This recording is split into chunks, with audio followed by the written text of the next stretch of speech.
You're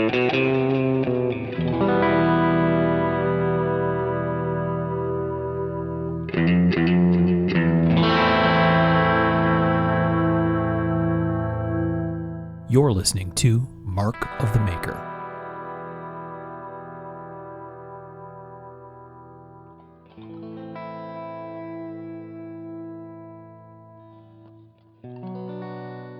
Hey everybody, I'm Mark Steiner. You're listening to Mark the Maker. This is episode 132 of the show, and we're going to do a little wrap-up from Blade Show 2025 this time. So we got a couple folks here who went to the show and a special guest. So let me get through who's with us today. We have Mr. Tom Krein. Hey, guys. We have Mr. Michael Birch. There. We have Mr. Sean Kendrick. Hey, hey. And we have a special guest joining us for the Blade wrap-up, Mr. Jared Franklin, who was on our show a while back. How's it going? Yeah, man. Thanks for joining us. Anytime, y'all. Anytime. Good to be here. So, what episode was that? You guys remember what episode Jared was on with us? 1XD something. 1XD something. Sounds exactly right. That was it. So, scroll back a little ways if you didn't listen to the interview with Jared. He was on with us a while ago. And, yeah, go check that out. So, let's take care of some business. Sean, you're up first. Going to give a shout out to all the folks who support us on Patreon. Thank you guys so much. Your generosity keeps mics moving, keeps our equipment up to date, and you just help keep the lights on. We can't express how appreciative we are of your support.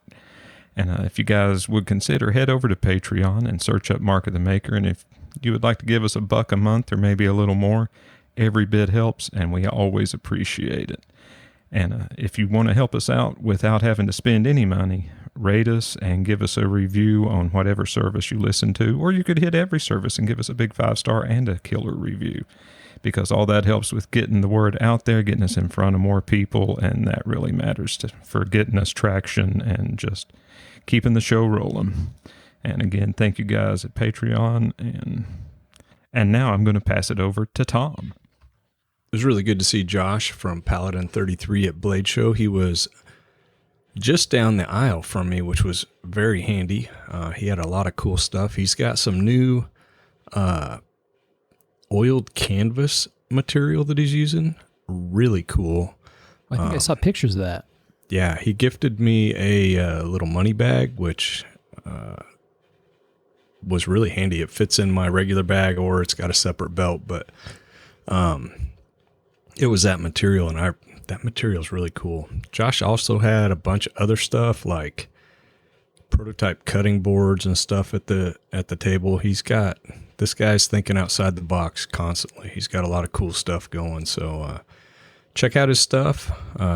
It was kind of ironic, like my little crew, the guys that work for me, Ben, me, Zach, Trent, Daniel, everybody, every night we would go out, everybody had one of his bags with a blaster. So, yeah, pretty cool. Check out his stuff. We highly recommend it, and we use it. So, yeah, check it out. And you can find Paladin 33 at, you might guess it, paladin33.com. That's it. All right. And then we want to say thank you to our friends from Arizona Custom Knives. They always have some crazy stuff on their website. If you find something you like there, they provide a free shipping code for our listeners, Mark of the Maker ! All as one word. I'm looking at their website right now. Somebody must have opened up a little bit of a collection. There's a couple of really interesting Jimmy Lyle pieces, a real significantly engraved and scrimshawed Jimmy Lyle up there that's very cool. And one that all of us will say, ooh, over a Buster Warinsky dagger. Ooh. Yeah, exactly. Nice. So pretty. Any Kronks? I don't see any Kronks on the first page, but yeah, I'm going to better search before Tom does. That rat son of a biscuit. There is a very interesting thing. A set of 7 Jimmy Lyle prototypes for Beretta. I saw that. That was really cool. Isn't that cool? Yeah. with Bubinga handles, which I only ever see with bass guitars, but I don't get out much. But that's what I always think of when I hear Bubinga. So anyway, go check out ArizonaCustomKnives.com. We appreciate their support, and use the free shipping code if you're going to buy something cool.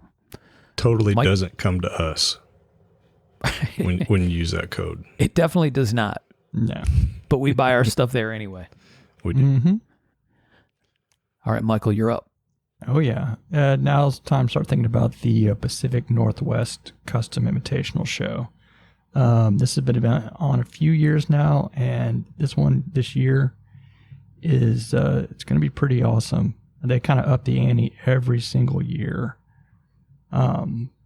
This year, you can buy your tickets at shop.pnwci.net.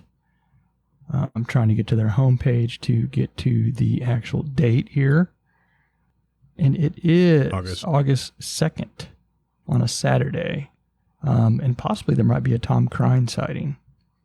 Supposedly. I'm for sure going to be there. I've got Allegedly. a hotel. Yeah. No, I'm going to be there. I'm driving. No, really? He's starting Sadly, tomorrow. Michael won't be there. I won't Sorry, be there. Tom's But, leaving 5 weeks ahead of time to drive out. That's I good. am leaving a Have week to. ahead of time. But yeah, we appreciate it. This is going to be a great show. It's been fantastic in the past. So, and they just keep adding onto it. Nick and Billy do. So, I can't wait, honestly. Yeah, and if you look at their site, look at that. It says visit our sponsors, and Mark of the Maker is one of the ones listed there. That's fantastic. Pretty awesome. Thanks, boys. mm-hmm. 11 a.m. to 5 p.m. Saturday, August 2nd. It's going to be a great show. I'll be there. Tom will arrive there via, I don't know. Are you going to rent a car, or are you taking the Maverick?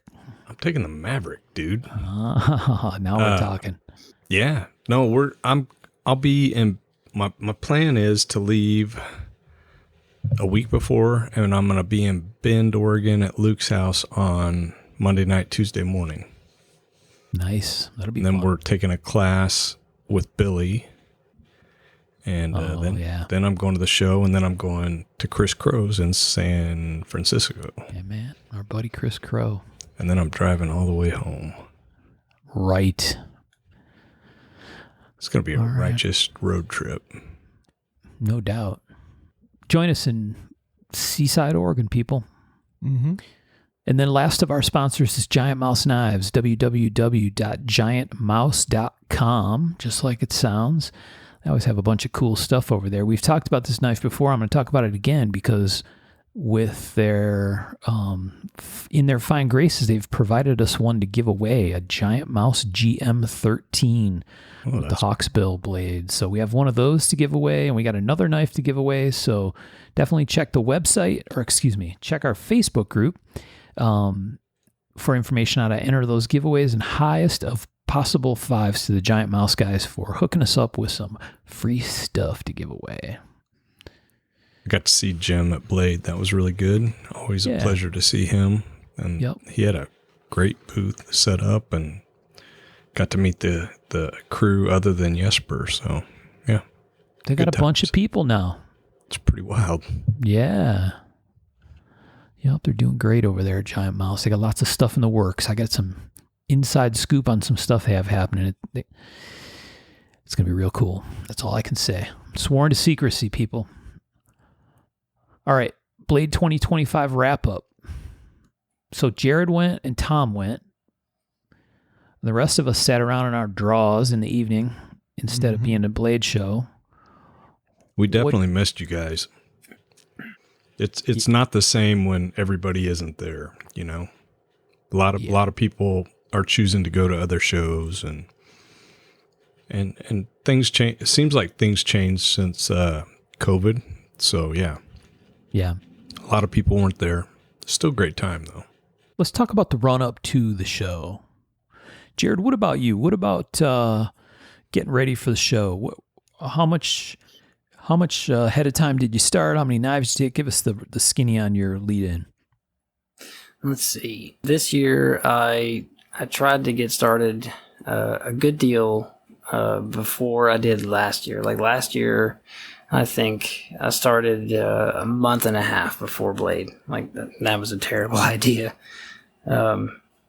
This year, I had a few blades that I had started for last year that I didn't get to, so I had those like kind of already in the back pocket.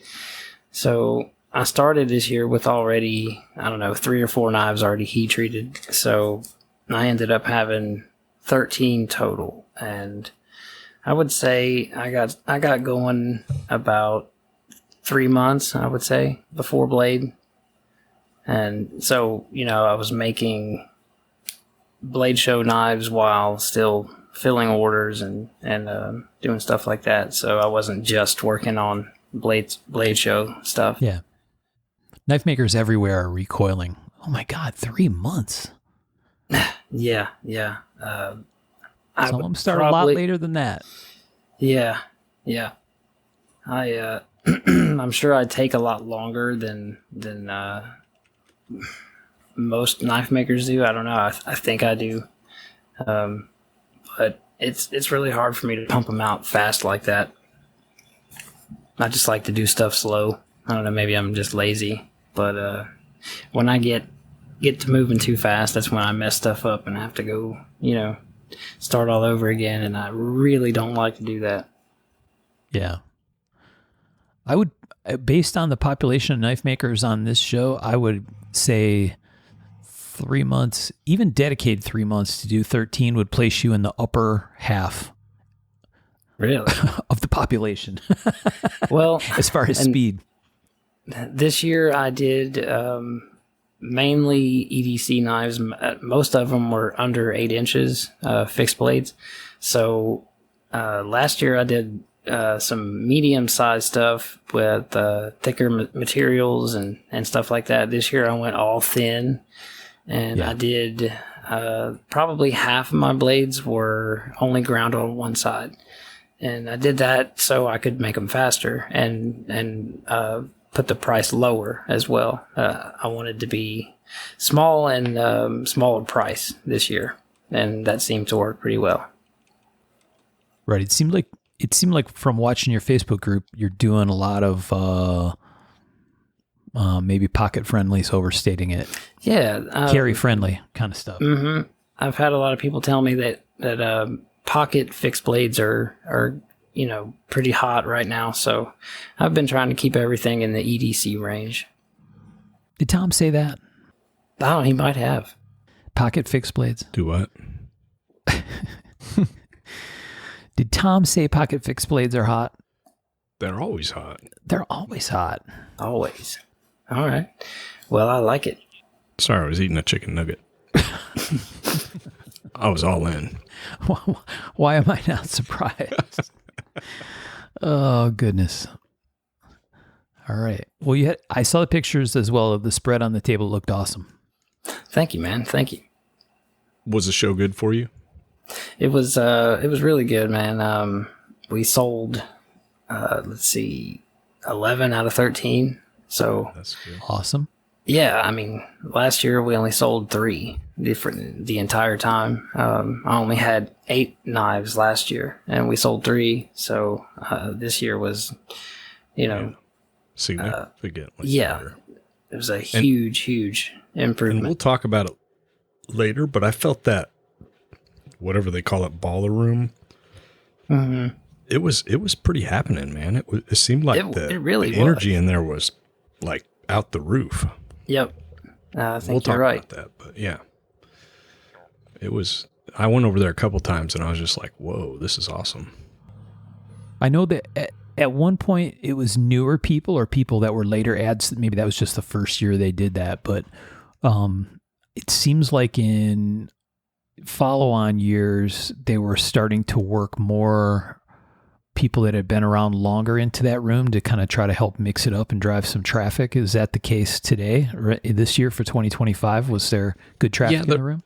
There was good traffic. I felt I wasn't over there, but every time I was in there, it seemed like there was a lot of people crammed in there and the energy was just like you had a hard time getting down the aisles. It felt like, oh, that's good.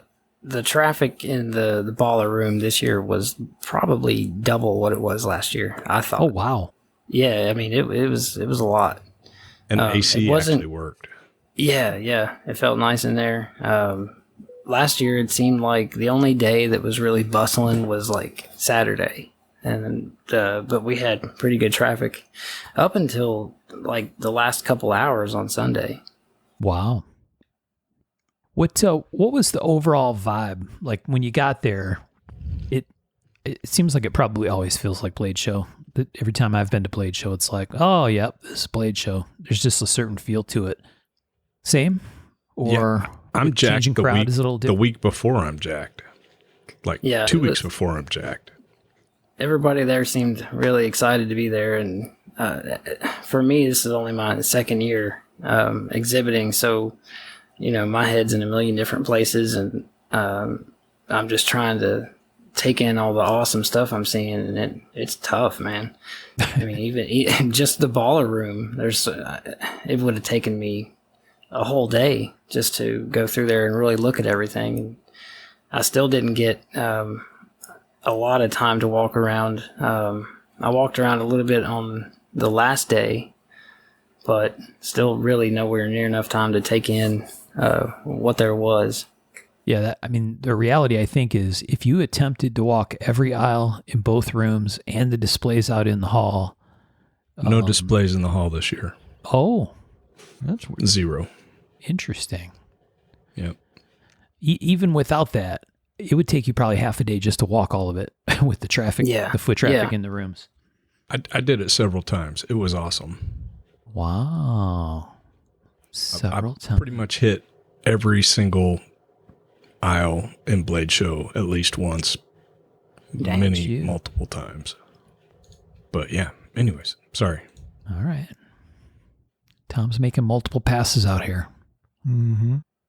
I love Blade Show.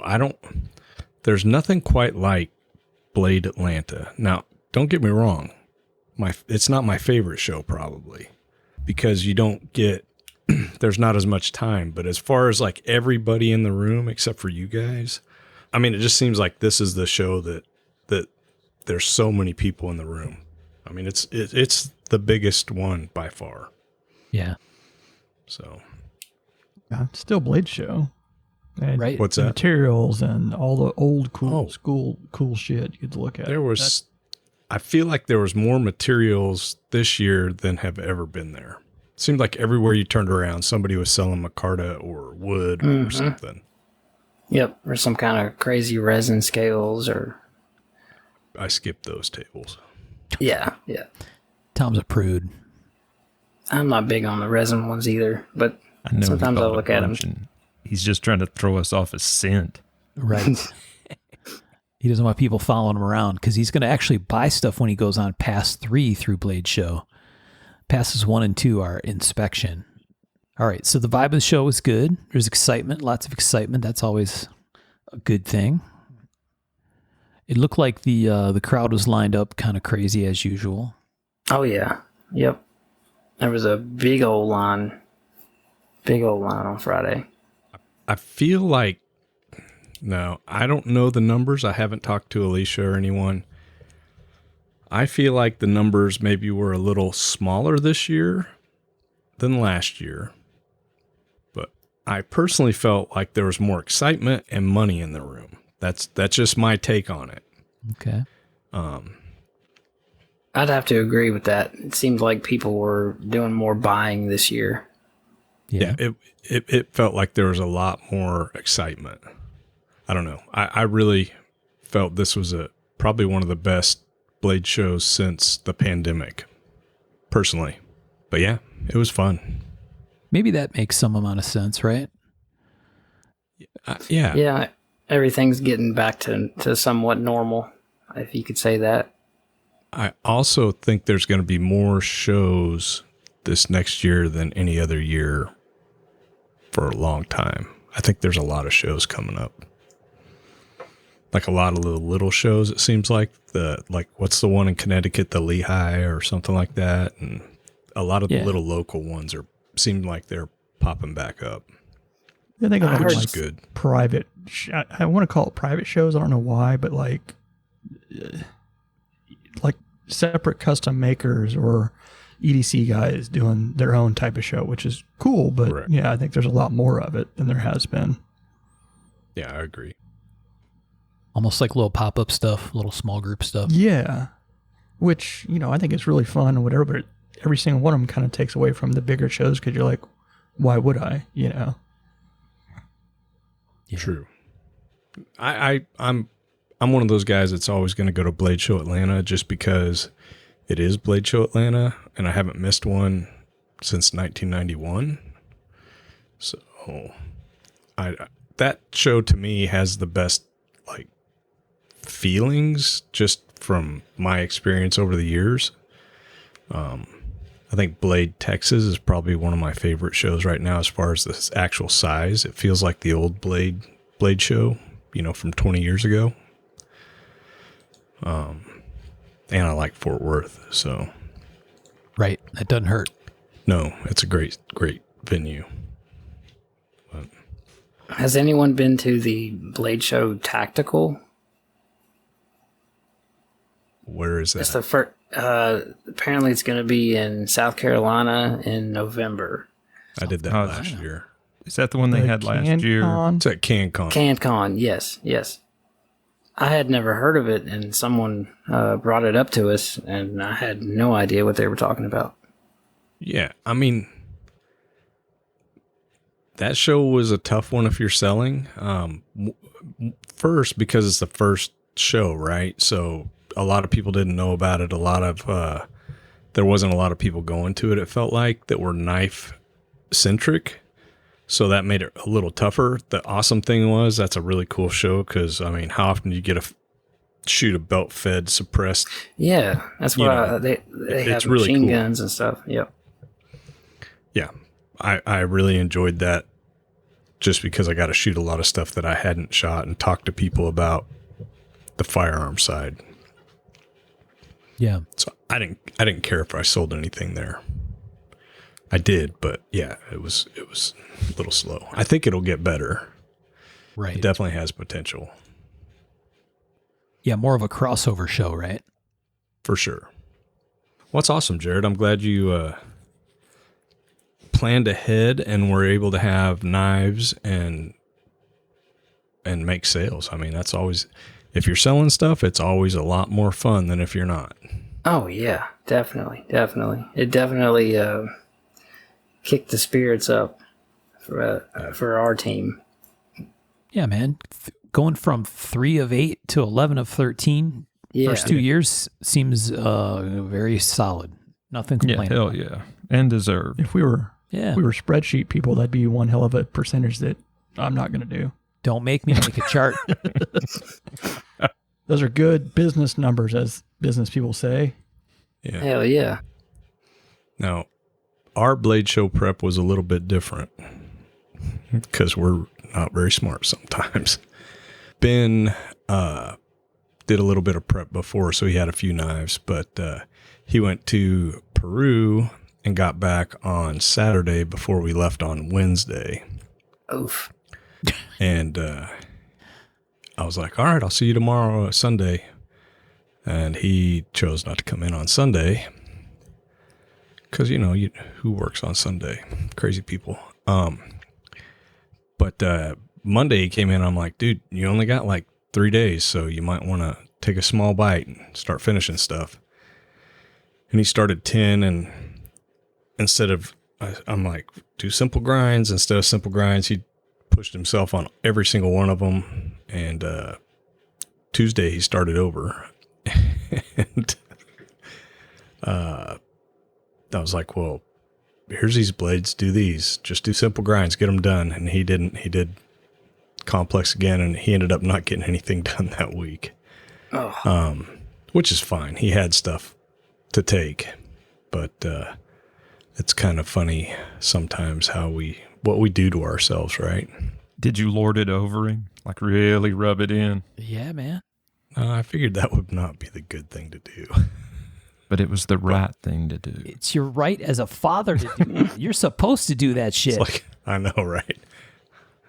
But no, I didn't. I think he was pretty hard on himself over it. But that's how you learn, right? It sounds like he's his father's son too. That sounds like some bullshit you would pull. I think he's maybe even more of me than me. It sounds like I'm related to Ben.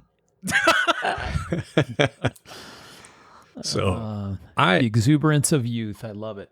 I never show everything what I'm doing. So it's like, I mean, where's the fun in that, right? You got to make it kind of feel like you magically made stuff happen, right? But you guys have been to my shop. Well, Sean, Mark, you haven't.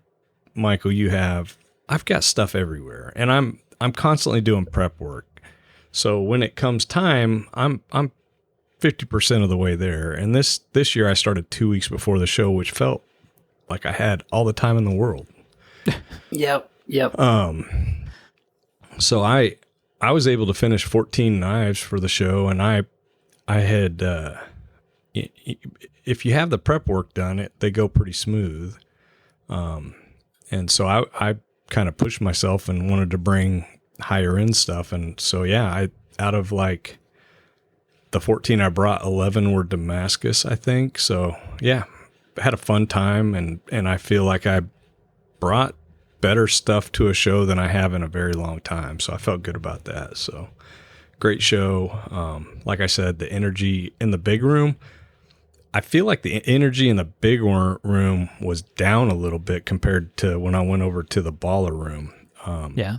One of the reasons and one of the things I really hate about Blade Show, and I understand why they do it, but the different times when they let people in, it's bullshit. I hate it. I know why they do it. I don't like that. But I personally don't really like it. Well, I understand like the very first year them doing it because like, hey, you may not know there's a room over here, but they know, they get it. Well, they didn't even do that. So it's like you have the early birds and then they get in at like 10, and then they've really made it where it's hard for like if you're bringing more than like 2 people for a table or 4 people for a booth, you can buy, like for a booth, I can buy 1 extra ticket, but that person can't get in until after the early birds, 15 minutes after the early birds. So they can't even like get in and help set up or do any of that kind of stuff. Right. Yeah. We ran into that same problem. And I understand why they did it, because people were abusing the shit out of it, and maybe, I don't know what the answer is, but I don't like when it feels like there's more excitement when there's a rush and a huge number of people coming in versus, a squirt of people here and a squirt of people there and for an hour and a half, Yeah. I think you should know when those doors open. It shouldn't be like, can people come in? I don't know. I don't like it either. I'm with you. Yeah. And I like I said, this is just from my perspective. I know Alicia has 10 million headaches, and I don't want to be one of them. And I'm never going to complain about what they do for the show, because I feel like they put on an amazing show, and the logistics of it would absolutely wreck me, right?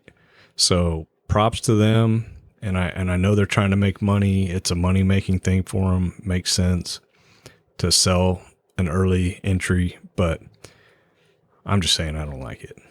Yeah, from a perspective of a man who's been going since 1991.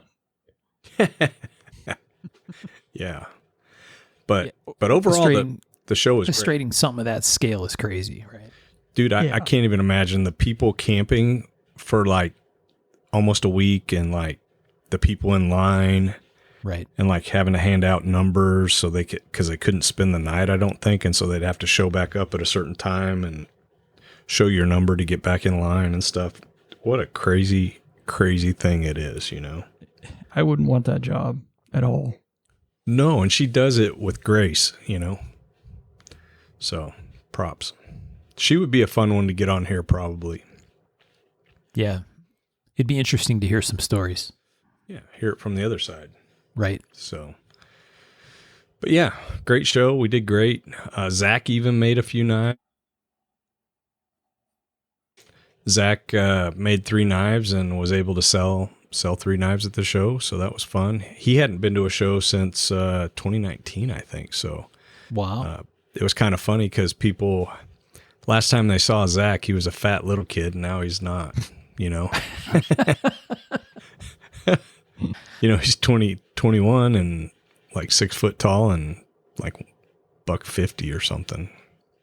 What made him want to do that? To get tall and skinny instead of That's little fat kid, all of our goals. which I'm Like sure those of- Tom said in the most loving, fatherly way. Oh, he knows it. It's all good. He's like makes everybody jealous in the family now. But Go ahead, Michael. I'm sorry. No, make knives. What made him want to hit So- Blade Show this year? so he's taught last semester. He just graduated, so he's kind of decided to take a year off.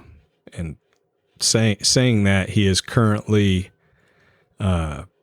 working at University of Arkansas at their engineering camp. So that didn't last long, but he basically, he has several models that are his, and like me, he's got a tray or two in here with probably 20 or 30 knives in them started.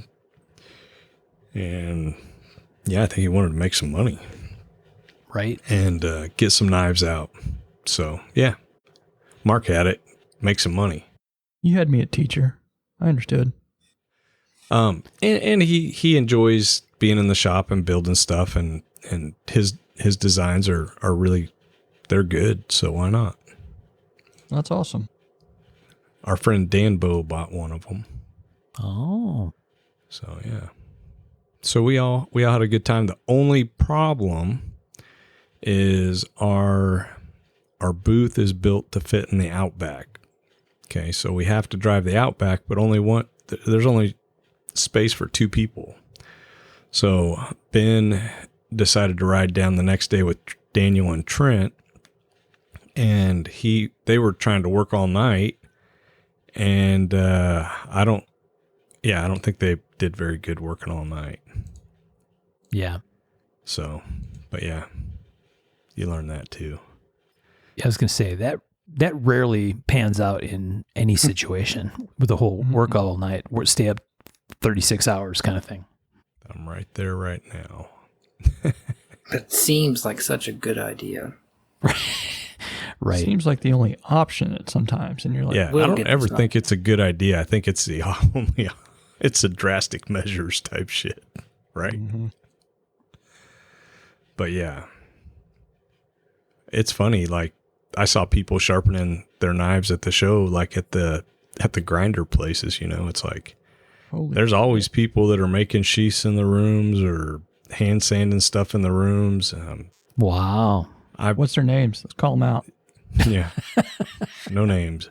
I'm not that guy, but I have been that guy, like trying to get shit done last minute. And I've found it's better just to leave some of that at home. Cut your losses early, like a few days out, and then you got stuff that's almost done when you get back, which is a beautiful Oh, thing yeah. too. You know, I have been scared that I'll forget to, sharpen one just for, another one of those Done weird it. intrusive thoughts. I've done it and I took it home. But you've had probably 50 knives and you forgot one. I have 4, and me forgetting one would be really dumb. I don't do 50 knives anymore. I've totally changed my game plan for Blade Show, right? So, and I think we've talked about that, not necessarily on here, but I'll share real quick. I'd stop working on everything, no deliveries for 2 months, and I'd make knives like crazy, and my bills wouldn't get paid. When I get back, I'd have to pay them, and I don't do that anymore. And also when I did that, I'd have 50 or 60 knives on the table. Way too many knives on the table. If you have that many knives on the table at Blade Show, you're probably not very many people can pull that off. I know one person that did at this show, Rocco, did that, and he pulled it off. But it's a very difficult thing to do because there's too many options on the table. You cannot focus, and oftentimes if you can't make a decision, you just keep going. Well, yeah. And plus, someone would be like, well, I can always come back later. Or exactly. I think it's better to make your sales, you know, pay your bills, have a modest selection on your table that's not going to overwhelm people, and then that money is extra. You know, it's like above and beyond type money. Now when I go, you know, I can also remember getting down there and being like, having money for one night of the room and be like, hey, don't run my card, only for one night. I'll come in the morning and pay. You know, I did that forever. Many knife makers probably do that. That's not really a great plan. And, you know, I don't do that anymore. Now, when I go, my bills are paid. I've got money for the hotel and yeah, whatever I make at the show, sell or not sell, it's okay. I'm good. Yeah, but once again, those were done out of necessity. Oh yeah, that's crazy looking back, man. I can remember setting up, having a table early on and being like, man, I kicked ass.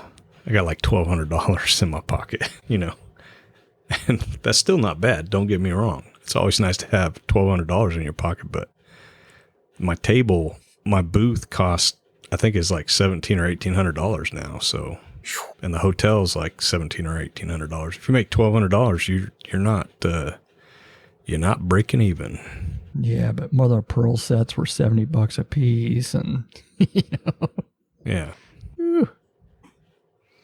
Yep. Yeah. Speaking of materials, like I said, I think there was a lot more materials at this show. Yeah. I saw so many people selling like micarta and vintage stuff. I saw so many people with different stabilized wood, you know. There was at least 3 different people selling just koa.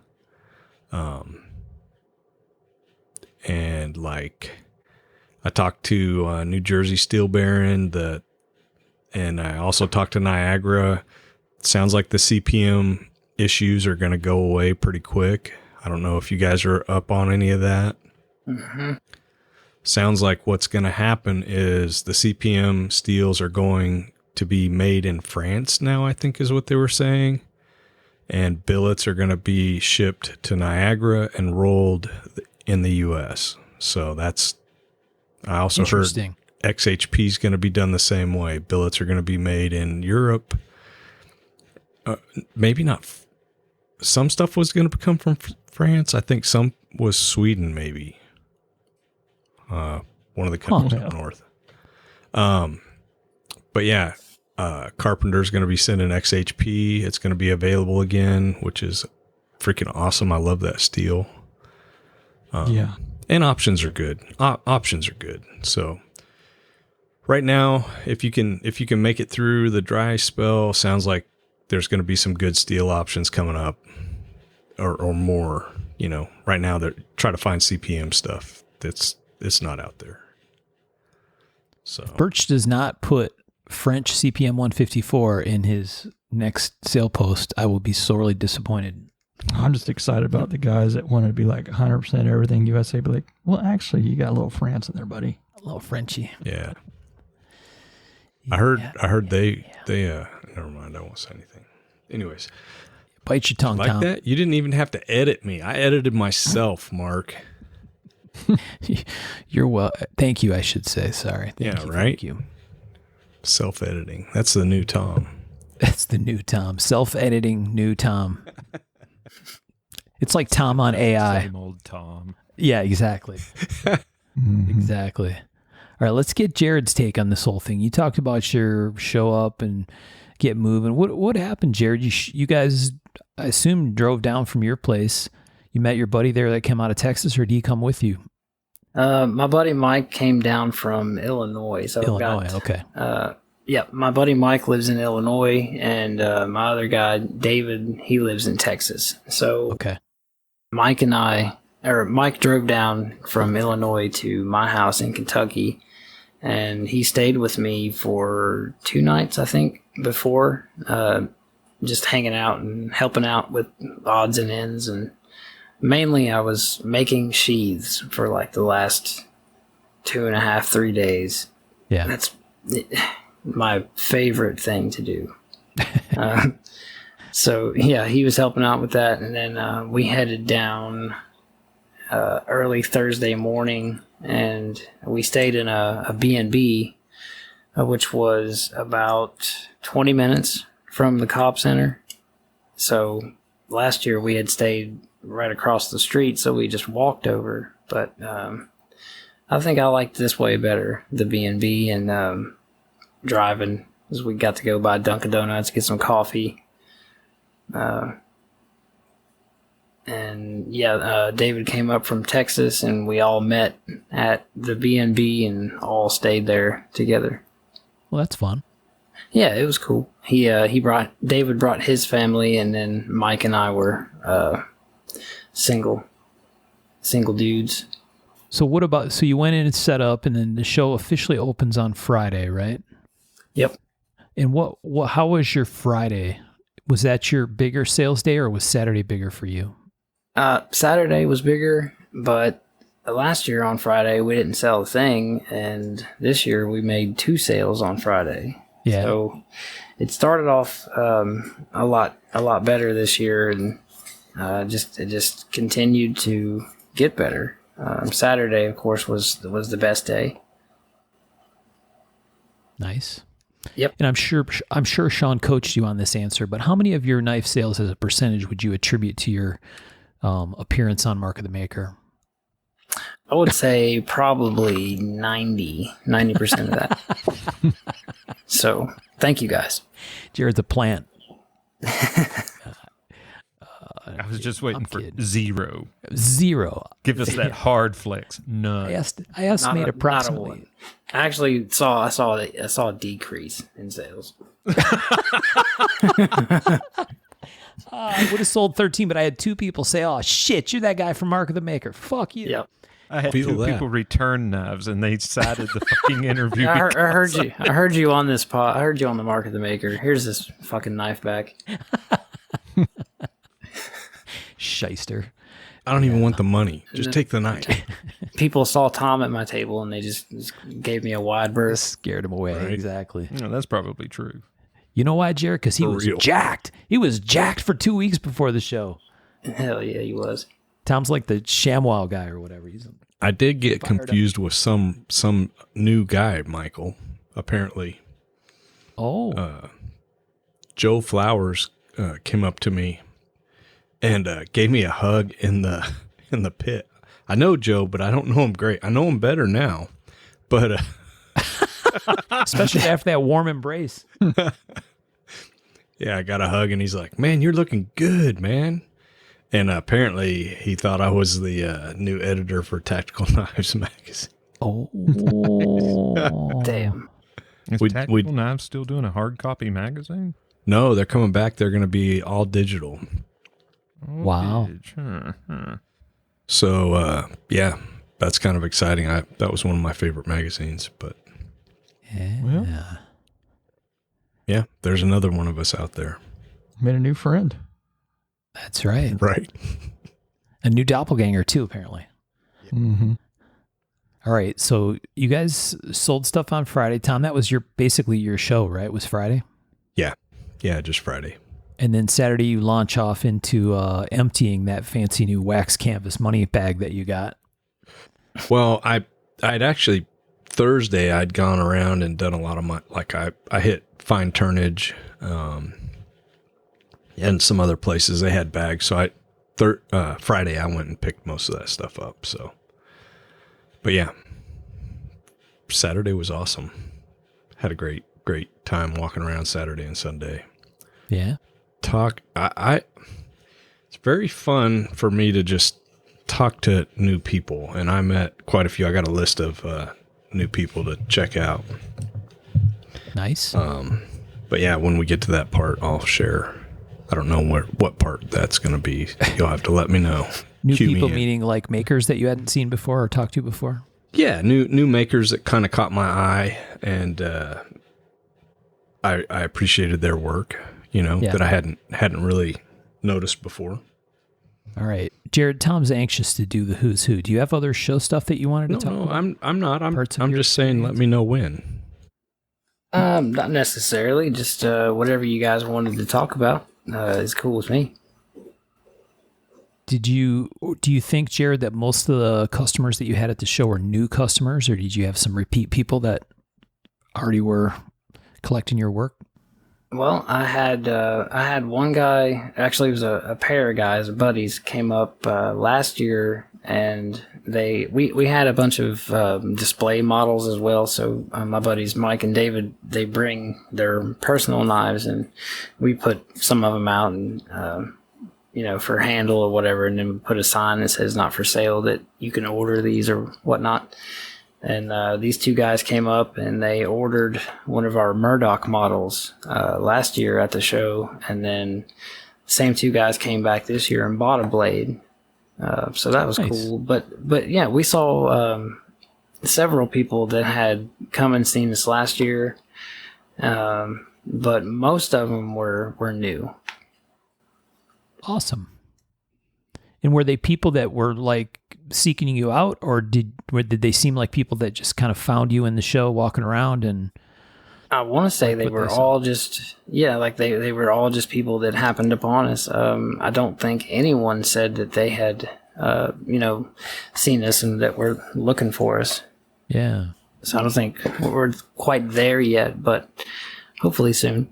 Yeah. Still cool, right? I mean, that when we talk about visibility and exposure with knife shows, that's exactly what it is. Yeah, exactly. I was really happy to get those blades out into the world.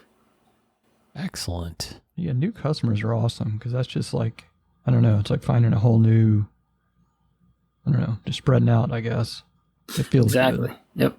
Different kind of people. And speaking of exposure, you had a couple interactions with some podcasters and such. Yes, we did. Bob DeMarco from the Knife Junkie podcast, he came by last year, and we talked a couple times since then, and I did his podcast, and I had been meaning to get him a knife.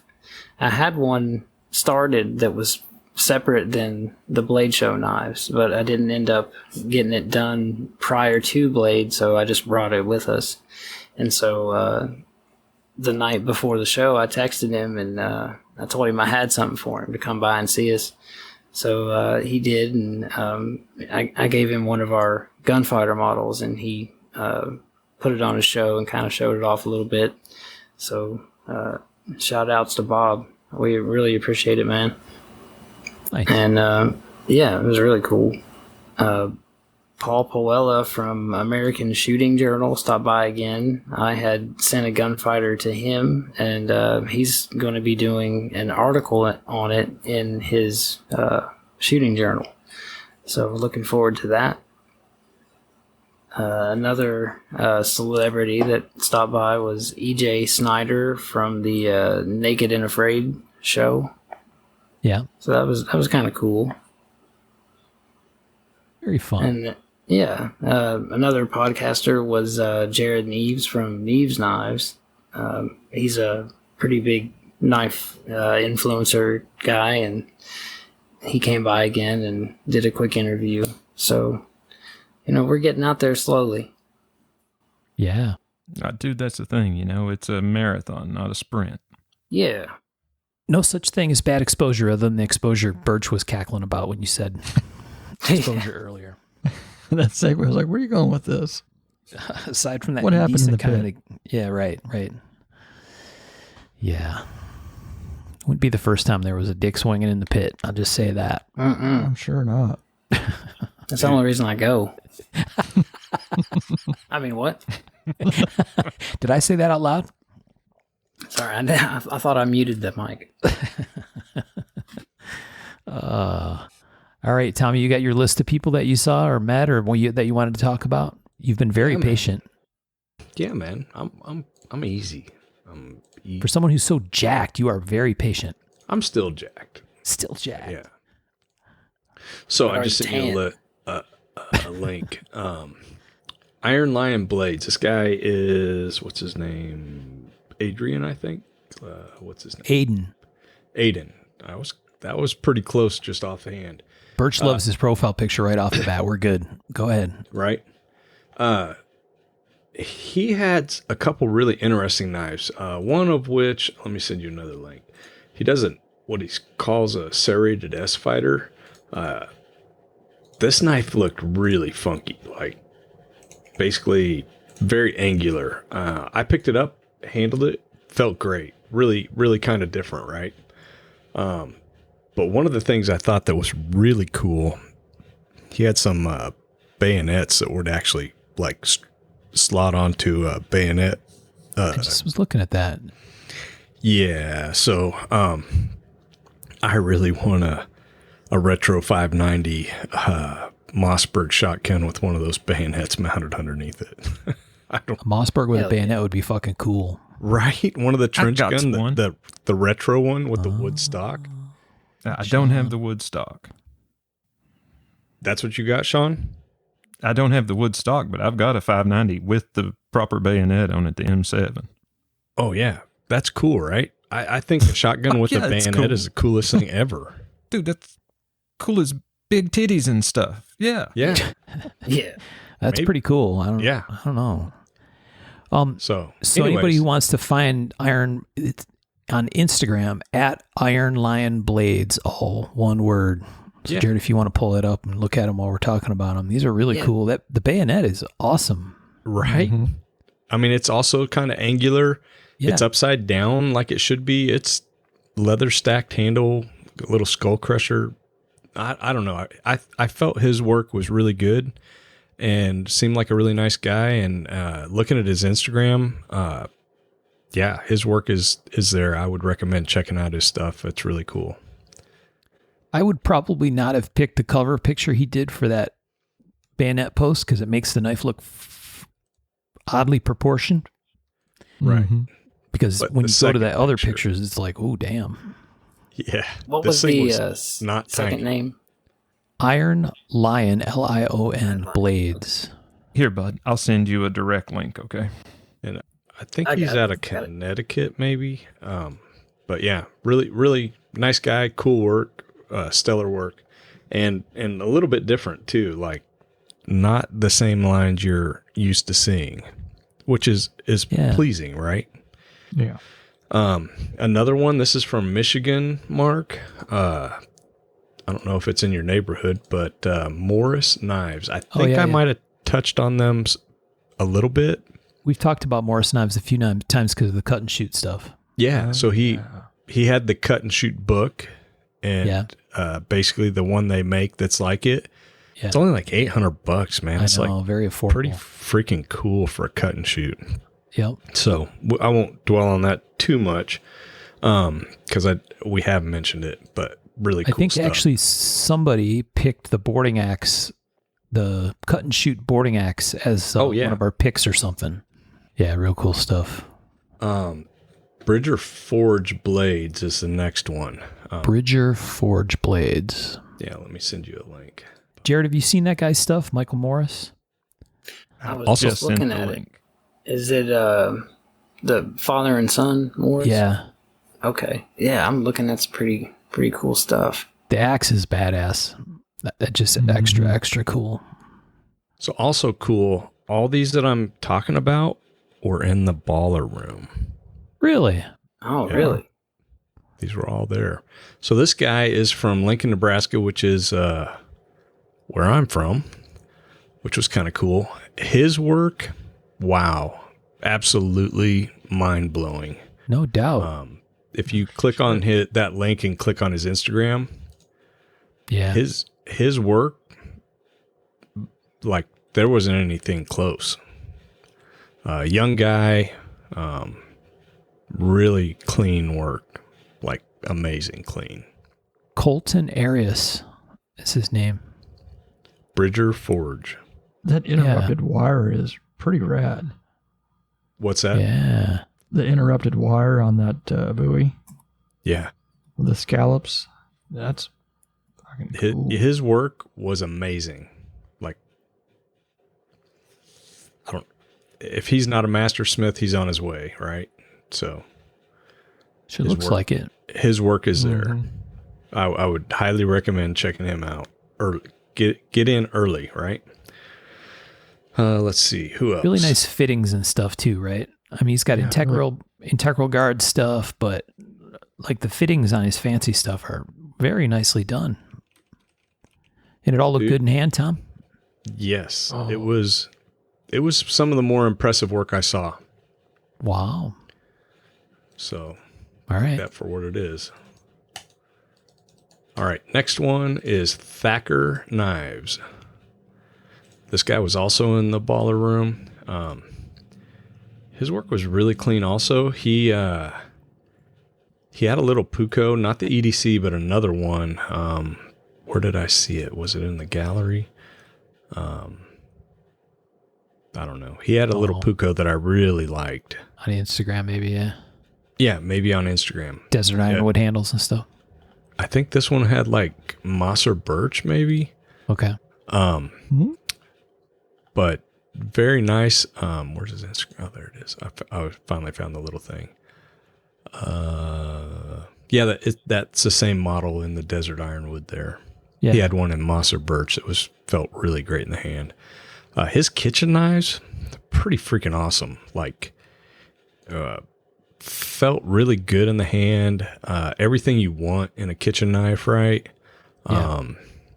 And like, I think the non-Damascus ones were like in the 300s, which is kind of mind blowing, right? I mean, that's pretty good. Yeah. So, his Damascus isn't, I don't think it's outrageous at all. That's $849 for yeah. spalted I was ivory. like, That's this is awesome. pretty cheap today's market. Yeah. Yeah. Yeah. His knives were not only a great value, but they were extremely clean. And if you look at the lines on his kitchen knives, they're all going to work. Like some knives don't have knuckle clearance. Some knives, they don't rock properly. The bottom line isn't right. His knives were all really thin, felt great, light, and I thought a great value. So that's another one I would recommend highly. 8-inch, 6 and 8, two different sizes. I don't know what the 8-inch costs. $375. Good gosh. 440C Tiffany blue handles. Kitchen utility. Good looking knives, man. Yeah, I was, like I said, I was kind of blown away. I was like, this guy's doing good work. The EDC knives are very, very Tom Crine. Very nice. The what? The non-kitchens are all, they all screamed, Tom would love this. Mm-hmm. Yeah. They're very clean and form follows function type thing, I actually like his logo too. With the mountains. Yeah. I assume he's in the Rockies somewhere. I don't know. I tried to find that and I could. What? Maybe just like the mountains. Yeah, Tom. Maybe. I could not find where he was from. Let's see. I'm trying to find this. So one that I had a hard time finding. I think he's on Instagram. But he only has 2 posts on Instagram. I don't know where I saw some of his stuff online, but it's Taylor Matthews Bladesmith. His kitchen knives were fantastic. I think I really had a hard time finding his work online.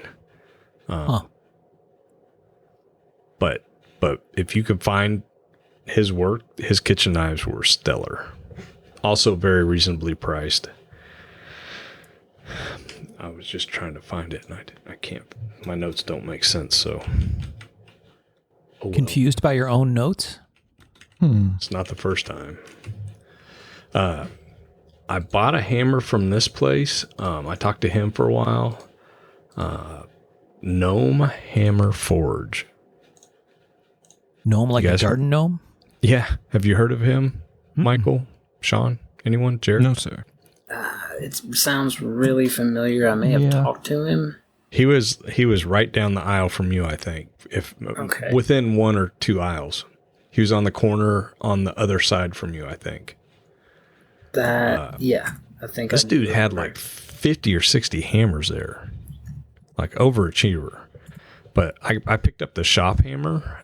That's a great hammer for $125. a handmade hammer. Pretty awesome. I have a hammer. Well, I have a hammer problem, but anyways, You do have a hammer problem. Hammers are fucking cool. I like hammers because it's a tool that I can use, and it's like, I don't know. I would like to forge a hammer of my own sometime. But anyways, I talked to him because I have a hammer. It's like almost square with a triangle ball peen type thing that works really good for hammering copper because all the mass is right around the handle. Because if you get a heavier ball peen, the mass starts getting out from the handle. So when you use it, it wants to twist. Does that make sense? Mm-hmm. So I have a hammer that was made by this guy who is no longer alive, and I would like a bigger one. And I was talking to him, and I think he said he could make one. So I gotta get back with him and talk about that. But the shop hammer I got, really cool. So there's that. Seems like one of the big things that I saw at the show, like trendy type thing, was drivers. I know Michael's not going to be interested. No. What? No. No. Dude, I actually think there's some drivers that you would really like. No. The 3D printed drivers are right up your alley. Vero. So I did a little collaboration with Vero with Joseph. I did some regrinds for the show, and he was like, "How am I going to pay you?" I said, "I don't want your money. Trade me drivers." So yeah, I got a couple of the tie drivers and several of I think I got 3 of the 3D printed ones. I think you would really like the 3D printed drivers, Michael. You know, it's also about the lack of barrel width that a lot of these guys have. It's like if you're undoing some old knife that has fucking gunked up old Loctite, doesn't want to come loose, and we're trying to twist this shit with like half an inch of grip, doesn't do it. Yeah, so that's a fact. So there's actually, the Vero tie driver is expensive, but it's almost an inch diameter, dude. Yeah, give me some girth, bro. Yeah, I know you like the girth, but the thing, there's other ways that people are getting around that. So a lot of the bit drivers I have like a flat surface, so you can put a wrench on it if you need to on those instances.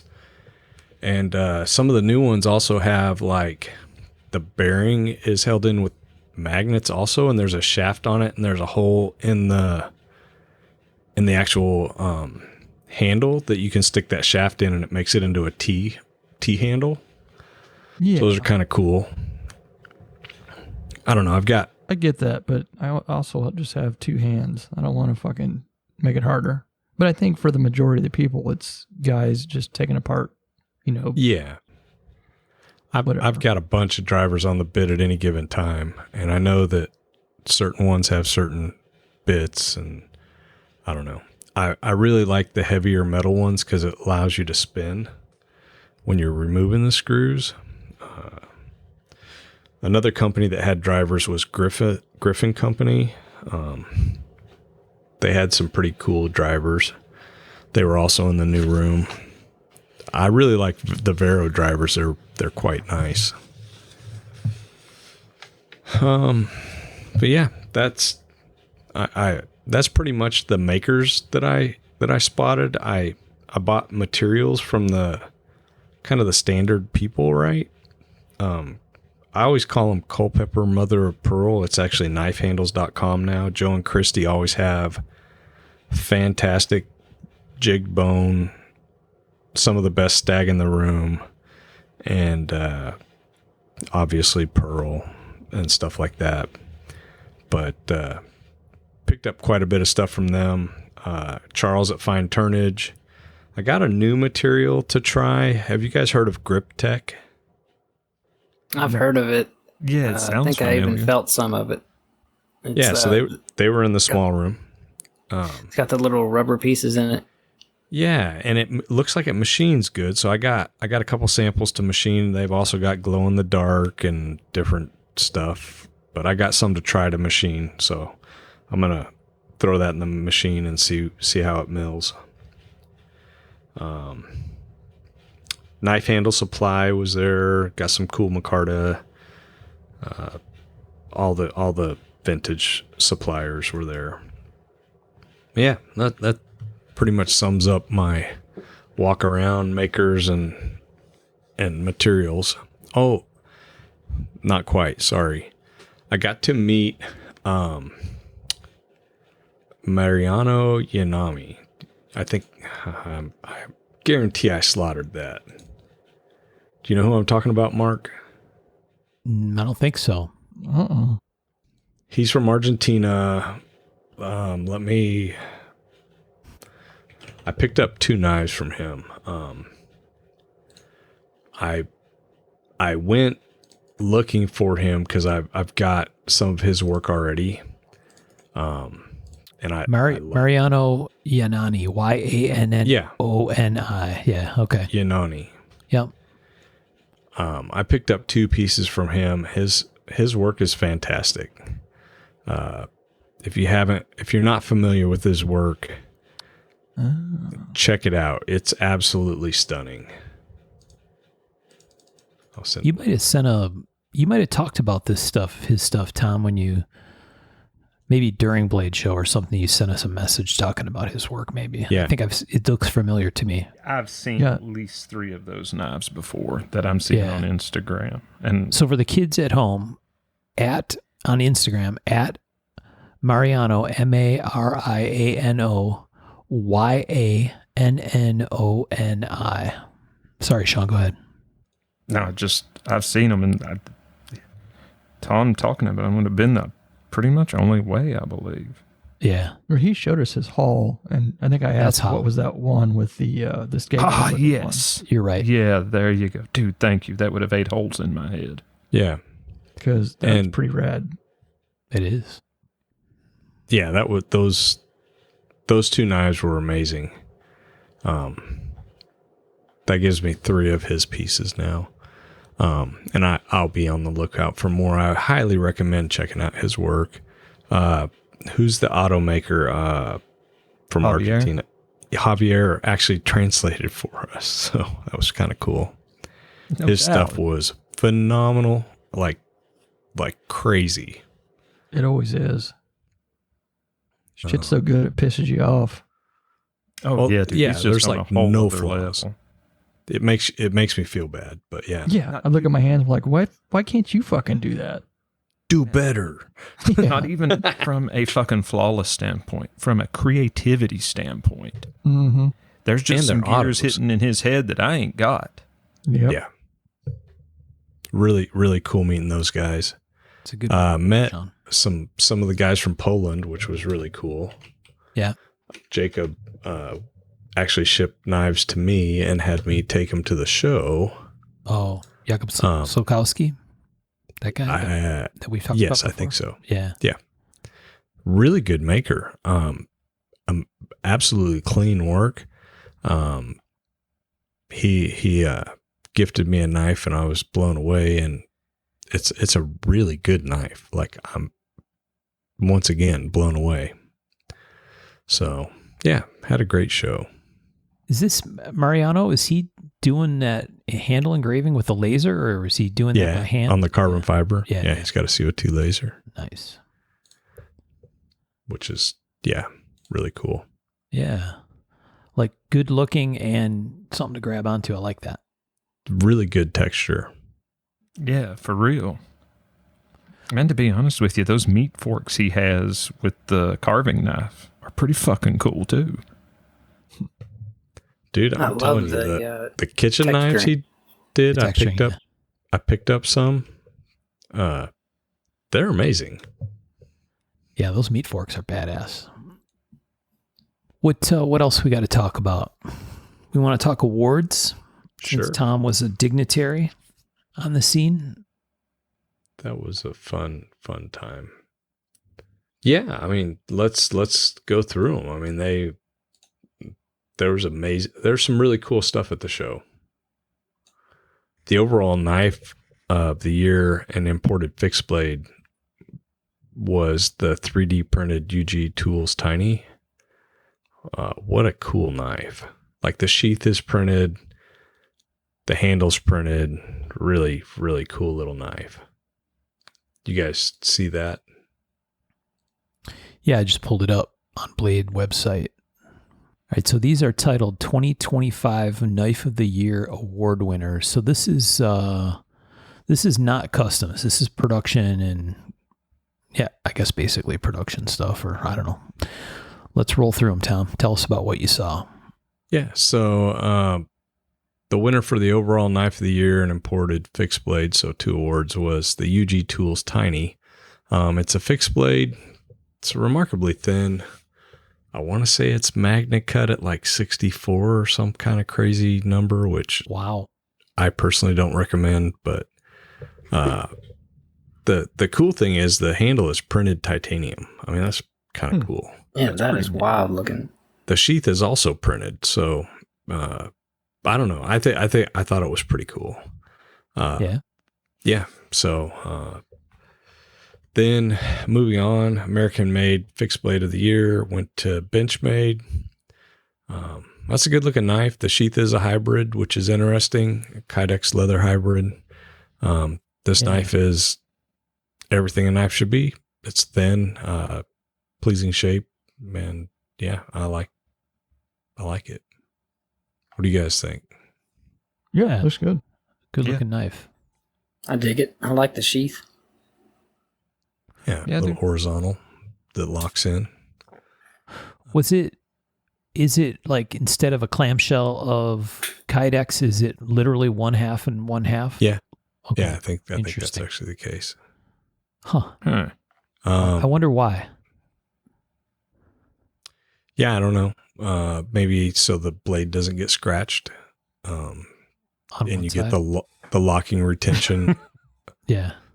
Well, no, it's like the back half, like just the handle part back there is the Kydex, I think, Oh, okay. Okay. and like the front part is leather. Oh, So it locks in. The Kydex locks the front of the handle. The blade doesn't get scratched. If so you it'll- flipped over the sheath in the picture, it wouldn't be Kydex on the opposite side. correct, it's leather on Okay, the other side. okay. So the back part is Kydex on both sides. I see where the rivets are. Yep. Yeah. Got it. And that way it's a horizontal sheath, and that way it locks in solid and you don't risk losing your knife. That's pretty neat. Yeah. Good that idea. is right? neat. Vero Avid One got best imported folder. Really good looking knife. Very lightweight. I like that. Anzo of Denmark, the Toko, got best imported folder contender. Jens's work was pretty fantastic. I stopped by the booth and looked at his stuff. I might have actually picked up one of the smaller knives, but his work, it's out there, man. It's really good. It's really clean. It was nice meeting his family. That was pretty awesome. But yeah, So what is this knife? which one? Like the Anzo? Is it just one of his customs? So he's doing full production now. Okay.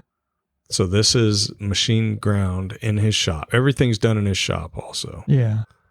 So this is machine ground in his shop, and yeah, all production's there. Hmm. And they're Okay. really clean. Really clean. Yeah, we're getting to some weird lines being drawn with, because there's, quote unquote customs out there that are being made that same way in people's shops. Correct. So interesting. Yeah. Yeah. Yeah. And these are approaching custom pricing, but man, they're really nice. They're really good. Yeah, he's always done clean work, good work. Great designs, great. Everything worked really nice. Yeah, if you pull it up on his website, there's really nice pocketed handles and stuff. They're pretty cool Oh yeah, on the Toco. clip's good. It's really lightweight. What's the smaller size one?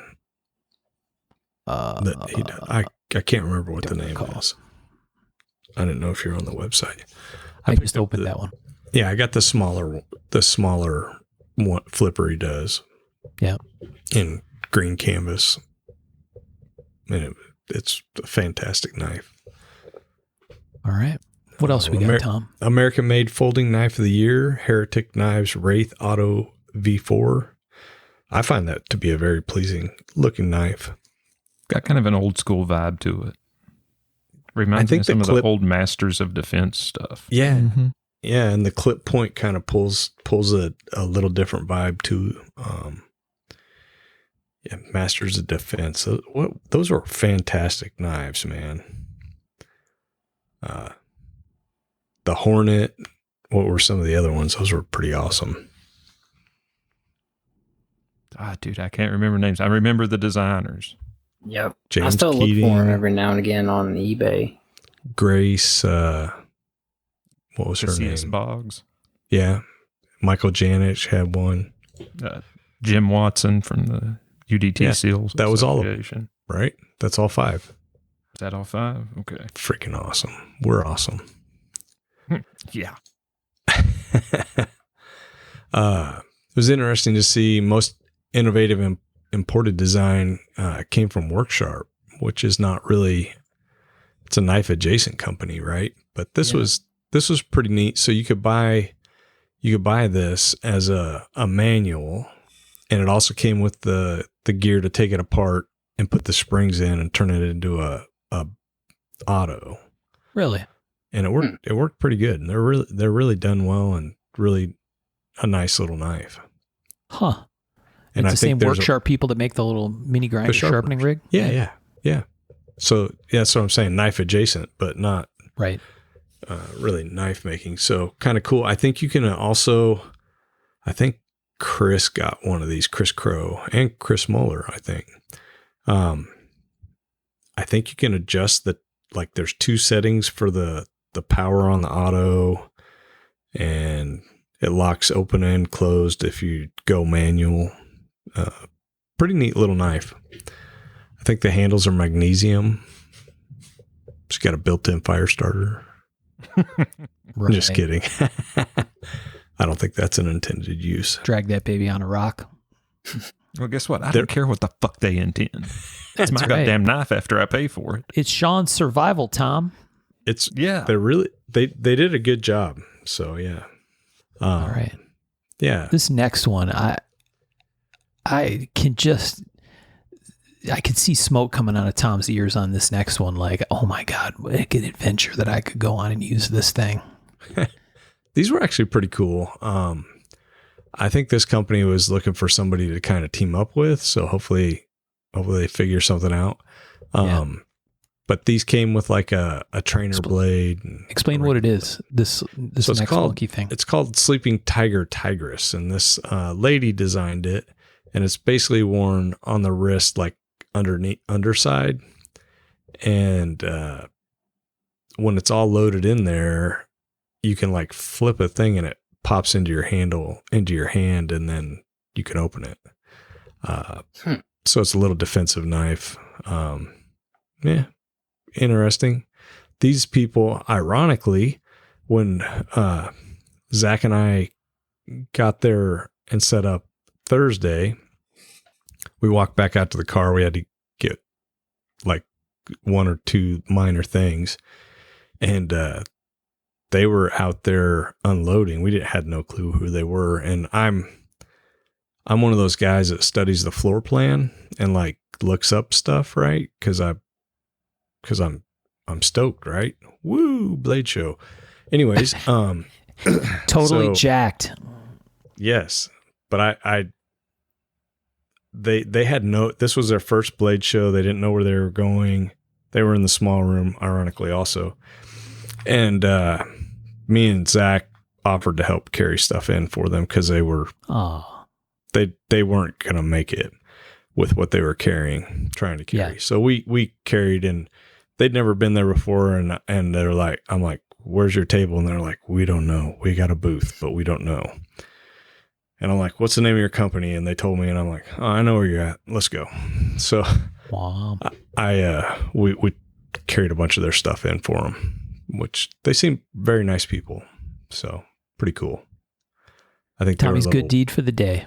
Yeah. I think they were a little weirded out that we knew where they were, but Not so We've been weirded out they wouldn't take your fucking help. That's right. true. We got them where they needed to go. I thought you were going to say we got them where we wanted them. Wow. Best Buy of the Year was a QSP Knife Glide Lock Penguin. It's the I want to weirdest say name that for it. knife's like $40. or QSP something. knife, glide lock, penguin. I bet you that's it. Bet you that's how Okay, you need thank to you. say that shit. Not instead of lock penguin. Yeah, dude, I mean, stranger things have fucking happened. I'm just trying to make sense of this mess, all right? It's a knife glide lock penguin. Right. Let's see. Knife Collaboration of the Year went to our friend Charles Marlowe and Shigarov Knives. Oh, I saw that. Yeah. That knife is really cool. It does I look got to- cool. I looked at that quite a bit. That was really well done. Charles knows how to make a good looking knife, man. Dude, and all the lines, like that swedge goes into the handle line. Yeah, yeah. Shigarov knows how to make a knife also. Heck yeah. Heck yeah. I've had a few of theirs. They are money every time. Yeah, that little bear. I can remember the first time I ever really saw that was in the New York show. What's his name? Had a table of them. Yeah. Who's the? I can't think of his name. I just had a brain fart. Canadian dude that moved to Florida. Dealer. Neil. Neil. Yeah, Neil had a whole table of them. I bought one, and I was like, this thing is so awesome. I'm going to get one. But yeah, Nice. beautiful knife. Knife Collaboration of the Year contender was Lion Steel. The Emerson LAO LA1 mid? I don't know. It's their little crank. Le1. Le1. It's a Le1. karambit with a wave. That's an integral handle right there. Yeah.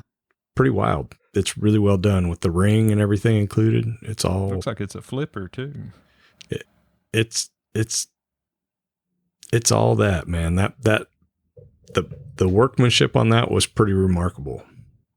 Great design also. If you like karambits. Anyways, Investor Collector Knife of the Year went to Shigarov Knives, the Stellar BCD. That knife, I love everything about it. It's so clean and stabby. Yeah, it is a pretty sleek looking piece. I dig it. Mm-hmm. Yeah, that little milling at the top of the blade, I really like that. Yeah, it's a nice touch. They do a lot of that kind of stuff on their own. Yeah. Their own designs. It looks great. Yeah. ZT got Automatic of the Year. This knife was really thin, fired hard, really nice design. As much as I hate to say it, because I hate that ZT's not using collaborative designs anymore. Yeah. This knife was really good. That's a good looking knife. Yeah, they did a good job with that. So props to them. Kitchen Knife of the Year went to the Shun, the Kai Shun. Fantastic knife. This knife felt great. And it was really reasonably priced, I thought. So yeah, props on that.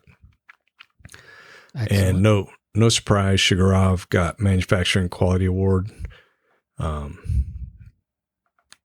Their work is always good, speaks for itself. UltiClip got Knife Accessory of the Year. This is a cool thing if you like Kydex. I'm sure it could also be used on leather, but a wire clip for Kydex. It's like, why didn't somebody think of that sooner? Mm-hmm. Great product. And they came by and gifted me one of these to try out, so I've got that to look forward to. And Yeah, that's I'm right cool. next to them, and they didn't gift me one. Whatever. Thanks, guys. Some people are nicer than others, Tom. I'm just saying. It's true. It's probably true. Best of the Rest went to Tactile. turn switch. This was a cool little mechanism, just like a light switch. Yeah. Pretty neat. Yeah, that's real cool. Yeah. So that's the awards. Makes me want to buy one just to play with it. Dude, it's very tactile. Like it's a cool feel. I definitely want one. It's one of those things like if you work in an office, someone's going to want to kill you in about 15 minutes after you get one of those. Yeah. If you have a clicky keyboard, you definitely need this pen. Yes. Yep. Awesome. Yeah. Great fun. Man, there's some really killer stuff in the customs. Do we want to hit the customs another time, or are we trying to try to rattle through them? Let's save it for another time. Yeah, man. I'd show them a little respect and not just try to cliff notes it, you know? Yeah. Yep. There's some great looking stuff in there. Definitely go check out. That could be a fun like mini or something we do. Yeah. Throw that up. Yeah. There's some real cool stuff in there. And some friends of the show in there even. Oh, I got one knife I thought about you guys. Hold on. Hold on. CAS, Iberia. You know who they are, right? Yes. The Let's see if I Sobral brothers. No. They make swords and stuff, right? Yeah. Yes. I'm sorry. I'm trying to find it. Oh, like Cassiberia? Yeah. Dude, this made me think of all of you guys. And I was going to get one and I totally forgot. I love this thing. It's the Wallace Smatchet. Oh, yeah. There's only like $150. Oh, it's in D2. Oh, that's fucking rad. It's like It a is. Gladius type handle on a Smatchet. And it's You didn't get D2 with G10 handles. I'm going to get one. I'm going to order one, but I didn't I saw a want to picture of one. Somebody must have got one that we know. Oh, shit. Damn. Tell me that How thing's big not is it? awesome. No, Yeah. that's awesome. How Hell big yeah. is it? Where's the Yeah, real fucking cool. specs? Oh, a 9 5/8 blade? Dude, it's big. Hell yeah. Jesus Christ. It's nice. It's like Get some well muscles. done. That thing's Sheets 15 good. 15 and a half overall. That's got to be one chonky ass handle. Yeah. It feels great, dude. I was blown away. I will have one. The Wallace Smatchet. Yeah, for $150. Yeah. Yeah. No brainer. No doubt. Dude, not a horrible looking sheath either.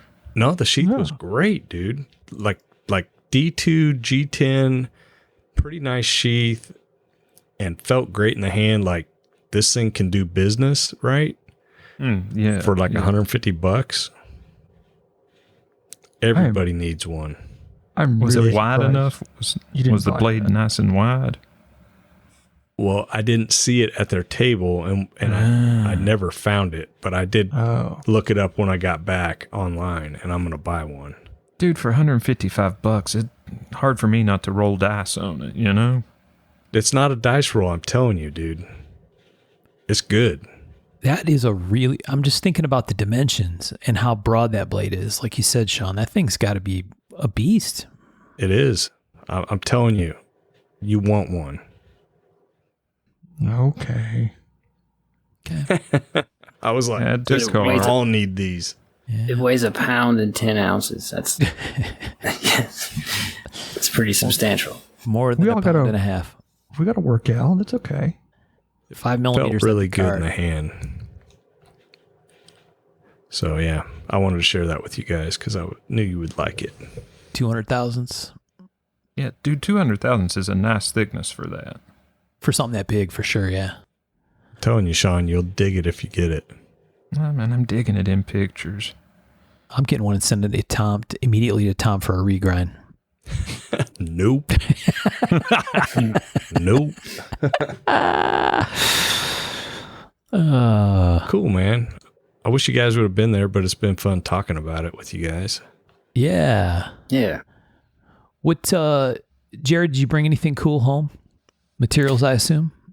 I did. I brought home some Damascus from, I bought them from Vice Cutlery, but they were from Alabama Damascus. I bought a billet and 2 smaller bars. And I also brought home some Nichols Damascus. I had never bought any of that before, so I'm looking forward to my first knife with Nichols Damascus, which is also going to be a folder. So that'll be something new. You were talking about another Damascus or something, steel, before the show. Zos or... Oh, Zap. Zap is a pretty close. steel manufacturer. They make Z-Tough and Z-Wear. Okay. You guys familiar with that? I'm very familiar with the Z-Tough. Right on. Yeah, he came by the table, one of the reps did, and then got to talking about it, and I was very surprised to hear that they would give you free samples if you just email them and tell them what you want. So if you're a knife maker out there, you might I'd like 2 look 'em up. sheets of Z-Tough. Yeah, that's what I'm going to say. I'll take a truckload. Dear sir, can I get your free shit? Thank you. Right. Yeah, and I emailed him, and they got back to me, and they sent me a PDF, a list of what they've got available. So I've got to go through that later and send them my wish list. I don't know if I'm limited to a truckload or what. Only one way to find out. Yeah, Hell yeah, that's what I'm saying. Please clarify the sample situation. he said it was going to be a pretty sizable piece. Yeah. Like I don't want to misspeak, but more than enough to make several knives. It sounded Oh, like. excellent. So for people yeah. listening who might not be familiar, Zap, Z-A-P-P-A-G, so it's a German company, right? Mm-hmm. Yeah. ZAPP.com is their website. Hopefully this wasn't just for you conversation. Yeah, Oh, right. shit. You might have Think blown about it, that. Jared. I just fucked up. You're getting one folder clip worth of sample steel as a result of this. It'll be just cutoffs and just shards. Slightly irregulars. Some dust from the cutoff Yeah, saw. just a sack full of shavings. Lip sync ships. Zap AG, more than steel for over 300 years. Holy moly. Yeah, their Check website's that out. pretty wild. Yeah. Got people sitting around on beanbags. I want Right. to work there. Right. I don't think a beanbag would last very long in Crine HQ, No, it would not. especially with Skip around. Gonna chew that shit up.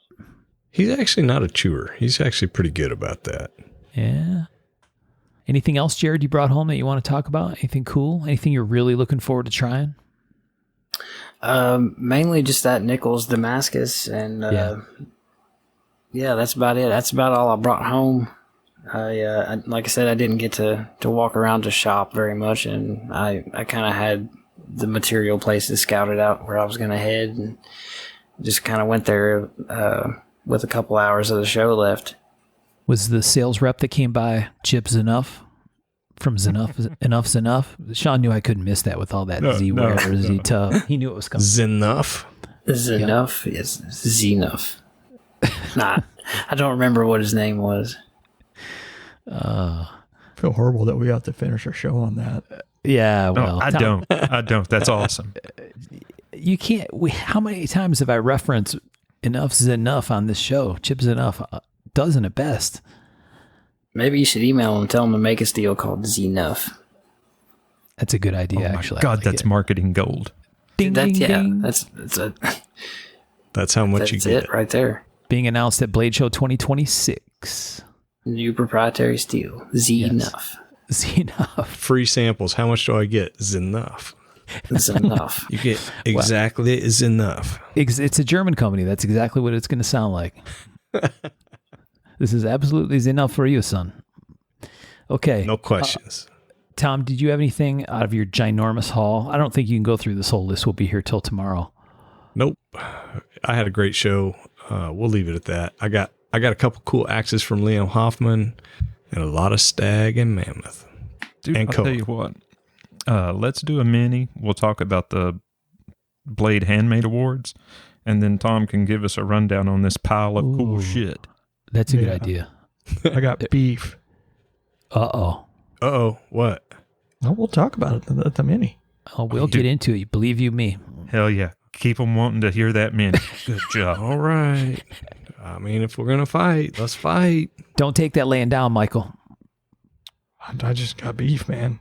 Something I got to talk about these awards. Dude, Tom just messaged boy. me and he's like, why's Michael being a bitch? That may or may not have happened, but it's provocative. The people love it. Next week on Mark of the Maker. That's right. Excellent. Yeah.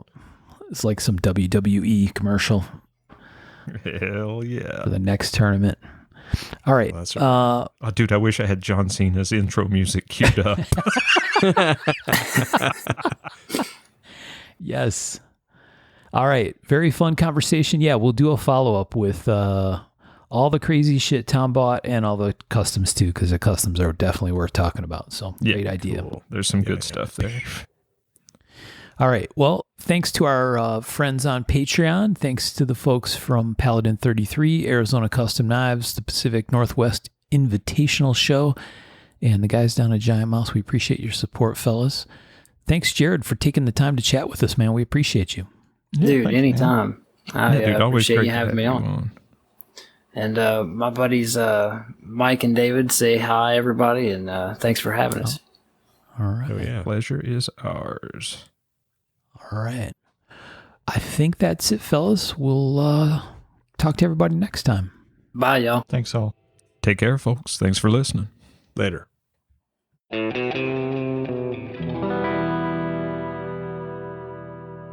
To learn more about our makers, you can find Tom Crine in his Facebook group Crine Knives or on Instagram @Crine Knives. For Michael Birch, check birchtreeblades.com, Facebook group Birch Tree Blade Works, or Michael's Instagram @BirchtreeBlades. For my own projects, I'm on the web at raygundivision.com or check my personal Instagram @msteiner. For those interested in photos, references from the show, or discussion about the show itself, you can always find us on the web at markofthemaker.com, in a Facebook group called Mark of the Maker, or on our Instagram @markofthemaker. Last but not least, credit for the ultra cool and haunting background music we use for the show. This is a piece called Noir Guitar by Stevie's Amp Shack, found at the Free Music Archive and licensed under Creative Commons CC BY 4.0. And as always, thanks for listening.